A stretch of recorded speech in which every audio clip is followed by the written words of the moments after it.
Welcome to Chasing the Dark podcast. We are your hosts, Joleen and Justin, providing you with life advice, mental health support, and a safe space to unburden yourself.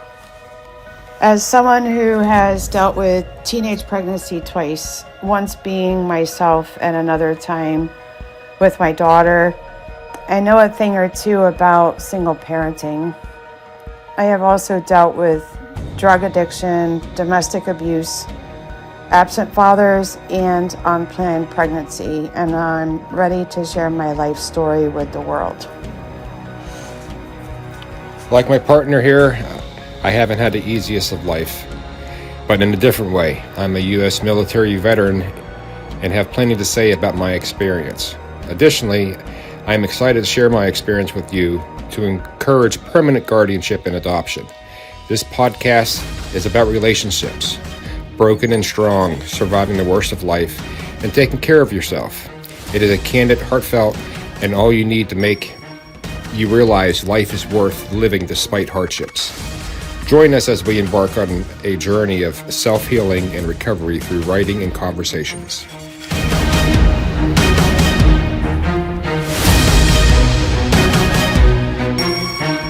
The thought of sharing our story came to us shortly after we decided to gain guardianship of our grandson.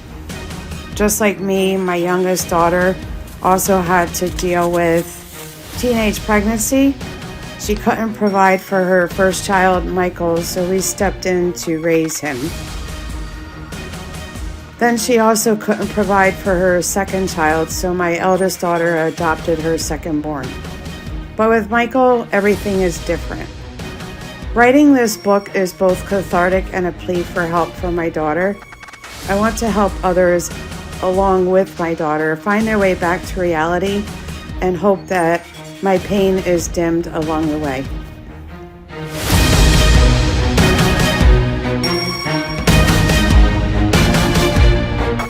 I want to support my family, especially my daughter and those struggling with life.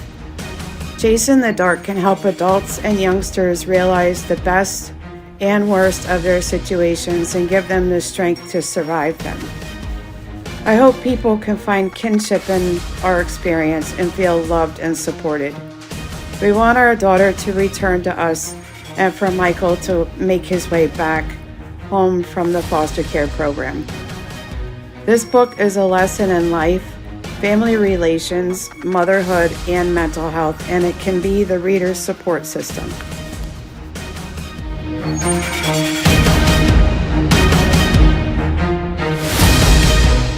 We don't want to limit our support to specific demography because everyone needs love, support, and life advice. Still, I think people struggling with mental health and single mothers can find a lot of support in my experience as a teenage mother, being married to 2 veterans, and being a domestic abuse survivor. I hope that you find our story helpful in your recovery.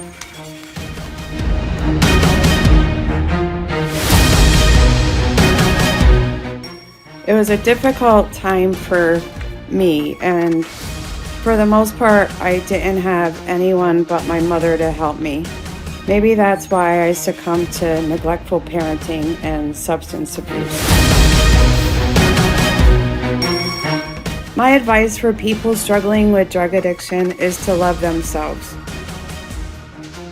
When you start caring about your mental health and your own physical well-being, seeking help will not seem like such a chore.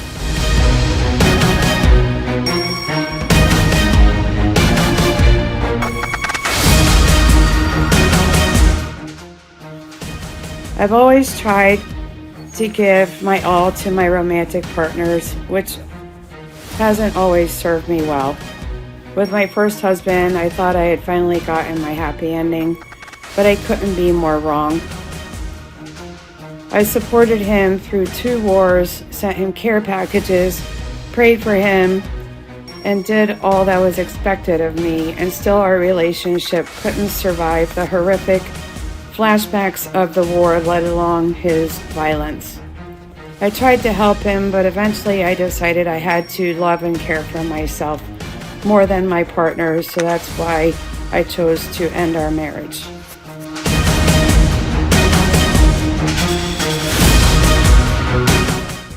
Of course it was and still is to make sense of the normal world. In the Navy, as with any branch, we were instructed what to do, how to react, and even basics on how to dress. While deployed on a submarine, we drilled day in and day out, so our actions were second nature. When I finally retired after 25 years, it took me a while to realize I was no longer wearing my uniform. But with continuous support and adjustment counseling, I am adjusting more every day. Joleen has lived a hard life, and although there's no competition in suffering, both her and I feel a different kind of void in each other's lives. This being our second time at marriage, and Joleen being previously married to a service member, she already understood the military life, both good and the bad. Whereas my other partners would want me home more than I could give them due to my dedication in the Navy.